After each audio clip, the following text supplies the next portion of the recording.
So on the Dyson 360i robot, we chose to use vision because it means the robot can know exactly where it is within a room very accurately. In turn, that means that the machine can clean very efficiently and systematically. So when we were developing the camera systems, it was very clear that there wasn't an existing system we could just use. We very quickly decided not to use a forward-facing standard camera. What was needed was a system that can see all around the machine all at the same time. The advantage of such systems is you don't need to physically turn around to look to see where you are.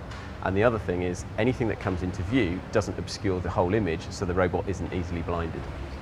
So this is an example of the panoramic image used by the robot to navigate by.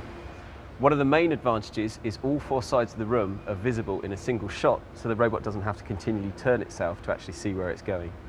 It will take high contrast features throughout the image and use those to triangulate its position. As the robot begins to move, one of the advantages is those features can be tracked throughout the image without ever going out of shot. So the navigation system is very clever.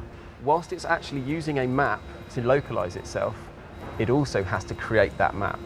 At the same time, infrared sensors detect where objects are and place those on the map so that the machine can avoid objects and systematically plan its way around the room to ensure methodical cleaning. So the cleaning pattern is very simple. The robot only ever wants to travel within one robot's width of where it's been before. What that means is, as the robot moves around, when it gets to a location such as this, it doesn't go forward, it now needs to turn to maintain that. Eventually, the robot expands into a square spiral pattern.